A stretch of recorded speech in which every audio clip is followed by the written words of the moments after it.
Okay guys, so welcome back to my YouTube channel. So for today's video, we will discuss cost accounting, wherein the focus of the discussion will be job order costing. So let's start. Okay, so before we proceed to the actual discussion of job order costing system, so let's now first discuss the two types of costing system. So under cost accounting, we have two types. Ito yung i-discuss natin ngayon. So yung number one, we have process costing, and number two, we have job order costing. So a manufacturing business must choose kung ano yung costing system na gagamitin nila depende sa nature of the products they are producing. So sabi dito, process costing daw ang kailangan gamitin ng management if the product are homogeneous product. So ibig sabihin homogeneous product, pare-parehas po yung kanilang itsura. At ang example niyan, meron tayong shampoo, meron din tayong pencil, tapos meron din tayong bond paper. So kung mapapansin nyo, yung common denominator ng tatlong to is that the production of this is continuous. So pare-parehas po yan ng pinoproduce throughout the year. So kung January, ganyan itsura ng shampoo, hanggang December, ganyan pa din. Ganon din naman yung bonggol, tsaka yung meron tayong bond paper. So on the other hand, job order costing naman daw yung gagamitin natin kapag yung products are different from one another. So ang example niyan, ito, meron ditong customized furniture. So ibig sabihin, specific lang ginawa ito yung furniture kasi sinabi ng client. So kaya naman customized cake. Then meron din naman tayong customized miniature. So ang pinagkaiba lang po ng job order tsaka process costing as to the product, si process costing homogeneous yung product natin, while si job order naman ay heterogeneous or kaya naman iba-iba yung ating production process on each product. So at the same time, if we say process costing, so it involves mass production of series standard process. So ibig sabihin yung production process natin is standardized from department 1 to the last department, and the products are just the same.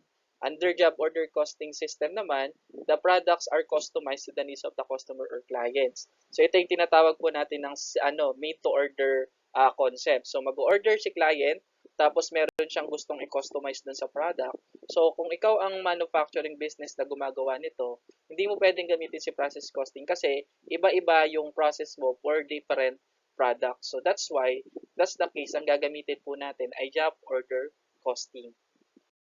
Okay, so let's now proceed to the accounting procedure of both process costing and job order costing. So start muna tayo sa process costing.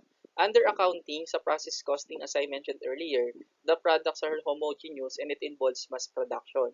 So dahil mass production with standard procedures. So dahil standard procedures yan, then mass production. So yung work in process natin, it involves or it includes the departments. So, we say Department 1, Department 2, and Department 3, di ba?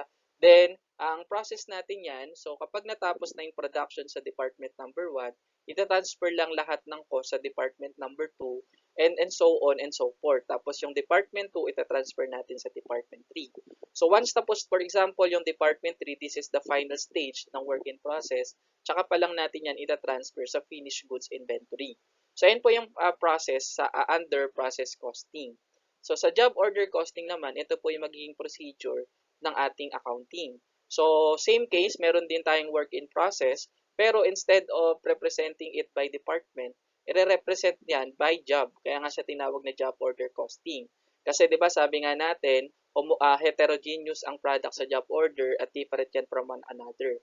So, with regards to work in process, dapat magkakahiwalay po yung work in process ng each job.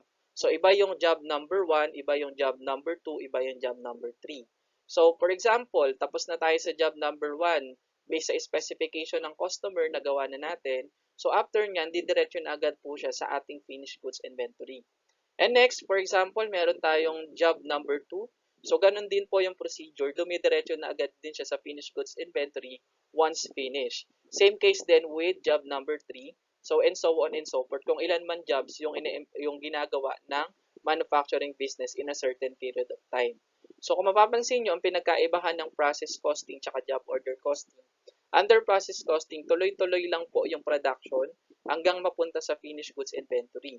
So, hindi ka pwede mag-skip ng department under process costing kasi nga, hindi siya matatapos kasi it represented by different departments. While sa job order costing, it represented by jobs. So, pag natapos na siya sa job number 1, since tapos na yung product, kasi nga kinostomize lang naman siya, so mapupunta siya diretso sa ating finished goods inventory. Now, may pwede rin kasing mangyari under job order costing, meron tayong two kinds of department. So, pwede rin naman po yun. So, let's say for example, we have job number 1. Under job number 1, we have two process, Department 1, Department 2. So, ganun lang din po yung procedure. So, hindi ka pwedeng lumabas sa job number 1. So, for example, job number 1, Department 1, tapos job number 1, Department 2. So, after that, after matapos na yung mga department under job number 1, again, pupunta pa rin siya sa finished goods inventory kasi yung job number 1, job number 2, and job number 3 are unique from each other. So, ayan po yung difference ng ating accounting procedure for both process costing and job order costing. Okay, so punta naman tayo sa types of report being generated by process costing and job order costing. So kung mapapansin nyo lang po, ang pinaka-difference lang ni process costing at ni job order costing under accounting is the maintenance of the work in process inventory. Kasi sabi ko nga kanina, under process costing, yung work in process inventory natin ay divided yan into departments, series of department. So under job order costing, ang work in process natin ay divided yan by job orders. So aside from that, so, ang report na i-support ng ating work in process under process costing ay ito. Ang tawag natin dyan ay cost of production report. So, this cost of production report will be discussed further kapag dumating na tayo dun sa ating chapter ng process costing. So, tsaka na natin yan i-discuss. Ang gusto ko lang i-emphasize dito under process costing, yung support ng ating work in process or pwede nating sabihin na subsidiary ledger is yung cost of production report or yung schedule na nagsusupport doon sa ating work in process inventory. While ang job order costing naman, ang nagsusupport ng ating work in process inventory kasi nga they are divided into job, ang tawag po natin doon ay job cost sheet. So yung job cost sheet po, kada job may separate yung sheet, then dapat pag inad mo lahat ng nakalagay na amount sa job cost sheet, magtatali yan doon sa ating work in process ending. Okay? So ito po yung itsura ng job cost sheet kung mapapansin nyo. Ayan.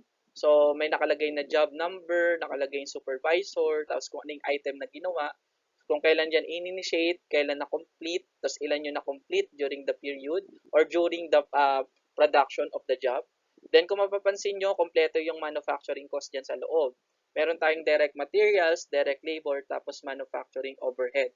So, however, under job cost sheet, mas ginagamit talaga yung normal costing kasi under normal costing, 'di ba, nung as a review, so yung direct materials saka direct labor, nire-record natin yan at actual cost. Pero si manufacturing overhead, nire-record lang natin yan standard cost kasi nga mahirap mag-allocate ng factory overhead ng agad-agad, lalo na kapag ang ina-employ natin ay job order costing. Kasi as I mentioned dun sa last video, marami tayong cost drivers na involved. So in this case, under job order costing, tapos normal costing ang ginagamit. So sa job cost sheet, ang nakalagay po dyan, direct cost or actual cost ng direct materials, direct labor, tsaka yung ating standard cost ng manufacturing overhead or yung ating factory overhead para makuha naman yung total cost. Then, kailangan mo lang yung i-divide doon sa number of units produced doon sa ating job para makuha natin yung unit cost. Tandaan, under job order costing, hindi po ibig sabihin na dahil job order ang ating ginagawa, ay 1:1 yan. So, one product, one job cost sheet. So, hindi po. So, pagsasamahin mo lang yung mga magkakamukhang product or yung customized. Let's say, for example, ang sinabi ng client mo ay paggawa siya ng furniture na may ganitong design pero ang kailangan niya po ay 100 pieces. So, in that case, yung 100 pieces na yon, isang job cost sheet lang yan kasi pare-parehas lang naman sila at pasok sila doon sa isang job cost order. So magkakasama yung 100 pieces sa job cost order at isasama mo yan dito lahat sa ating job cost sheet. So ulitin ko lang po, ang support ng work in process under process costing is the cost of production report. Tapos ang support naman ng work in process under job order costing is the job cost sheet.